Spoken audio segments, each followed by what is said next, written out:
This is Mark Adams, the head basketball coach at Texas Tech University. Welcome him. Mark, thanks for being here. And congratulations on a great week. Thank you. I tell you, it's great to have good friends like Doug. He's was in my corner and my confidant, and I spent a lot of time with him in prayer, and I hadn't got a chance to really thank you for that, so I appreciate that. Well, thanks. I appreciate that. Thank you. And all your prayers as well. I know you guys are praying for me. Thank y'all. Yeah, a lot of people in this room were praying for you and cheering for you, and a lot of people in Lubbock and Brownfield and West Texas, and a lot of people. That had to be humbling to have that many people kind of come to your support and say, we're praying for you, and that had to mean a lot. It was humbling and certainly appreciated, and a lot of great people out there that were supporting myself and my family, so it meant a lot to me. Well, we're talking about James and how do we view adversity and uncertainty, and you certainly dealt with a lot of that the last 2 weeks. That's an understatement. The difference between what you navigated and what a lot of we navigate is yours was very public. I mean, it was out there, and most of our stuff isn't that public. And then what wasn't as public, although a lot of people know, is you went through a lot of adversity and uncertainty at the beginning of the year, the end of last year, with your twin brother, Matt, who passed away. I know that was a difficult situation. And those aren't the only times in your life you face that. You've faced difficulty and adversity and uncertainty a lot. Talk about how you view difficult situations. How do you approach them? How do you think about it? And how does your faith inform that? That's a great question. I think one thing we all have in common is we're going to go through tough times, and it was tough those couple of weeks, especially that first week when I found out Coach was leaving.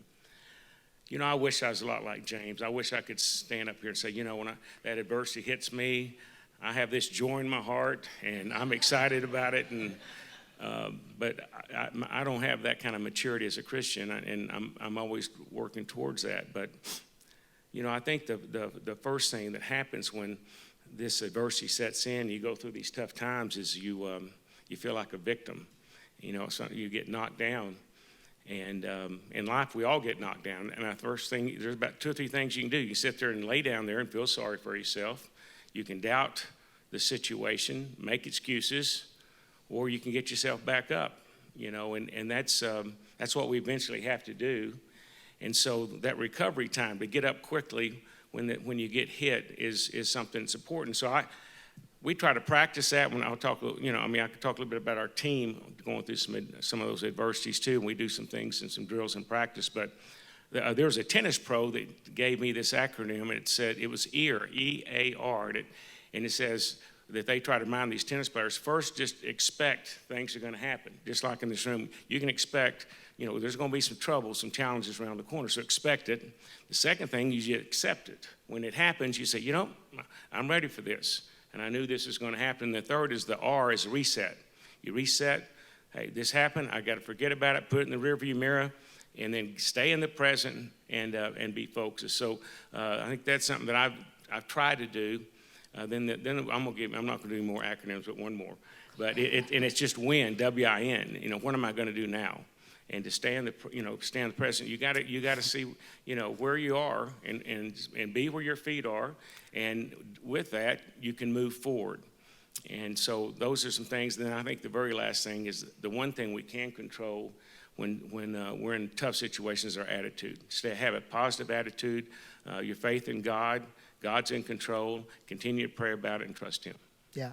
Just to clarify, you said the acronym WIN is what's important now, not what am I going to do.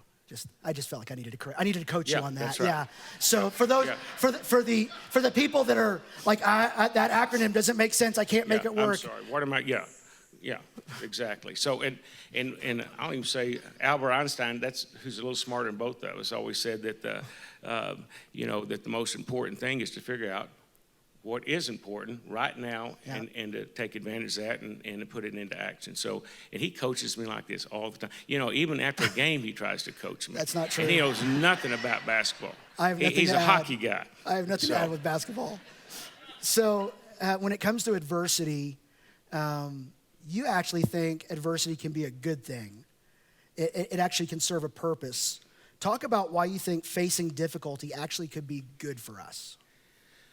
Well, 2 things come to mind. I think the first one is what's good about that is when we feel good about ourselves, when as my wife would say, we're all that in a bag of chips, everything's just great and the band's playing and we just love ourselves. We're full of our own love. And I think that self-centeredness is dangerous. And I think that's when Satan does most of his work. But when things are down, bad things happen to us and we become humble. You talk about humility, and we're on our knees praying. That's when God does his best work. So that's when we can really grow. And I think growth's really important through adversity. Now, from a basketball's perspective, a lot of things that we do out in practice is to prepare our guys for this adversity. And if you ask any of our players, one of our favorite drills is we call it the kill drill. And that sounds pretty tough, doesn't it? But you take 4 guys, you put them out there, and then the whole team is really against them. And they've got to get 4 defensive stops in a row. So we put a fresh offensive team out there. They're passing the ball around, and the defense has to stop them each for 3 possessions. So they can get 2 possessions, and then if the offense makes a bucket, then it starts over. But they're always fresh. So there's 3 things I'm trying to get those defensive guys do. I want them tired. I want them fatigued. And I want them frustrated. And I want them to experience failure. And so through those things, and some guys a team may stay out there 10, 15 minutes, but through that exercise over and over, these guys finally have to learn to work together and have a good attitude, and it really strengthens our team, mentally and physically. So a lot of that is that mental toughness. So through that adversity, they're stronger, they're tougher. When we get in games, we take a lot of pride in that. And you said something at the very beginning, like when things get difficult, we tend to turn inward and focus on ourselves. And these tough times focus us more on him and seeking him out. Like, how would you challenge us? Like, man, when things get difficult, here's why it's so important not to think about yourself, but to think outwardly focused. Why is that so important? I think when your things are uncertain in life, and one thing, it was just a great lesson for me even these last week or two is when things are tough and you start questioning things and you're praying to God and you're not getting the answers and we're all saying, God, just your will be done. It was refreshing and encouraging to me and comforting me when so many other people were praying for me. It would just reminded me, I hope my prayers are getting to heaven, but I know that yours are that are praying for me are getting to heaven, and yours and all those people around me that were praying gave me confidence, and that God's will would be done, and that it gave me some trust and appreciation for those people around me. So the last 2 weeks, there was a lot of uncertainty, and again, your situation is different than most of ours. Yours is playing out on social media and on the news. And I mean, it was very public as transitions are happening and questions were there, and there's a lot of uncertainty. You had a lot of difficult choices to make, and you handled it marvelously, really well. But I know it wasn't easy. When you face moments like that where you don't know what to do and you don't know what's going to happen, how does your faith inform you navigating an unknown situation when you don't know what to do or what's going to happen? I'm uncertain to answer that about this uncertainty because that's a great question. But because you have doubt, and that doubt a lot of comes from Satan, and you just again have to rely on your faith and those around you, and like visiting with your pastor and with friends that know who you are. And I think another great way to deal with that when you have uncertainty is count your blessings. You start looking around, take inventory of all the great things God's done in your life and those blessings to give you some reassurance that He's there, and appreciate what you're going through, and not getting that I feel sorry for myself or the poor pitiful me type position. Yeah, a lot of times when you don't know what to do, James says wisdom is really important. James also said about the joy, and I'm struggling with that a little bit too. That's all right. I don't think James would have said it if we didn't struggle with it, right? Like he knows we're all going to struggle with that. But when you're facing uncertainty, or even when you're not, wisdom is so necessary. When you're facing times where you don't know what to do, how do you seek out God's wisdom?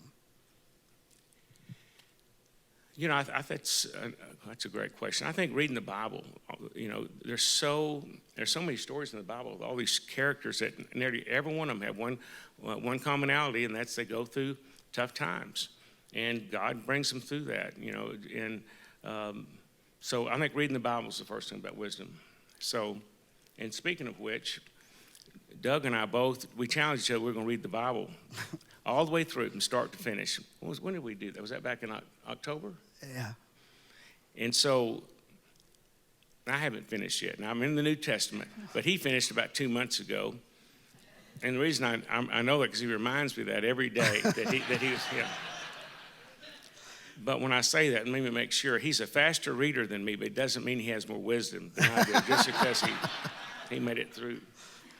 But I think that reading the Bible is huge. I tell you another thing is your experience. You know, we've all gone through adversity, so you can look back and say, how did I deal with this in the past? One thing that's really helped me is that going through these tough times and looking back at my experience, I've thought also about other people, and that helped me. I got a basketball team, young guys, 18, 19, 20 years old. They're going through this, feeling the same stress, the same uncertainty, worrying as I am. And so talking to them, praying for them also gave me strength through that. So those are, you know, I think that's where wisdom's helped me. Of course, I'm still praying for it every day, and I need all y'all to pray. I've got a lot of things on my plate now, so I need to be a lot smarter than I was a few weeks ago. Well, I know I've heard you say that one of the keys to being wise is surround yourself with wise people. Put good people around you and life goes better. I mean, it says that throughout the Bible. You tend to do that. How important is getting the right people around you, not just as a staff or players, but just in life? How important is that, and how have you done that? Well, you know, I think we all, in business, we all try to surround ourselves with people that can fill in the holes, and maybe my weaknesses are their strengths, and so I need a lot of people around me, you know, to fill in for those weaknesses. So, you know, but I've always been fortunate with God's help to have good players, good staff around me to support me. And, you know, I really believe in that family atmosphere, and everybody's in this together, guys that love the Lord, that love basketball, love hard work, and share the same vision I do. So that's an important part of it. Yeah. Let me just kind of share with you one observation that I made. I made it this week, but I've made it for a long time about Mark. One of the things we say at Live Oak is that people matter to God. All people all the time matter to God, so they should matter to us. And one thing I truly have observed is people matter to Mark Adams. That no matter who you are, he values you. And I think we saw that connection, that players have felt that. I've heard you on phone calls talking to a player where you often end saying, I love you. And sometimes I heard one particular player say, I know. Like you value people, and I appreciate that about you, that people matter to God. And I think there's a lesson there for us. Because let me shift this more from hearing from a coach to talking to people that might be fans. People matter to God. Coaches matter to God. Players matter to God. Referees matter to God. Former coaches matter to God. Former players matter to God. Opposing players matter to God. I worked in pro hockey for a decade and as a chaplain, and I just suddenly became aware of this reality about us, or at least me and others, that we treat people that are in sports as if they're characters in a movie. With our comments on social media, and I get being a rabid fan. Like, fan is the root of the word fanatic. Like we get so into it. But I'll never forget sitting in the stands and hearing a fan talk about somebody I knew that was playing in the game, and also knowing that their spouse was sitting really nearby too. I thought, wow, their wife just had to hear that. Players matter to God, no matter what color they wear on their jersey. Coaches, current and former, matter to God. Referees matter to God. People matter to God.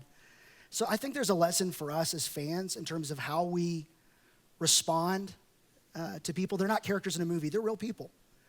And I can say that I've seen that value lived out in you remarkably well. And you're as genuine and loving a person that, as I know, I can't tell you how much I appreciate that.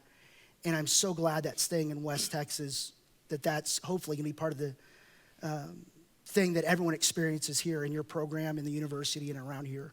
So thank you for making that a value in your life. Thank you. Yeah. Hey, let me ask you one last question. How can we pray for you? How much time do we have? 2 minutes. 2 minutes. I would just appreciate your prayers that with this title and this leadership role that I'm excited about and embrace comes a lot of responsibility. And so if y'all could just pray for, I'm putting a staff together, and we're still assembling the right basketball team. That just pray for wisdom and pray that that God will surround me with godly people, and that His will be done, and He'll give me the leadership qualities that I need to move this team forward. You bet.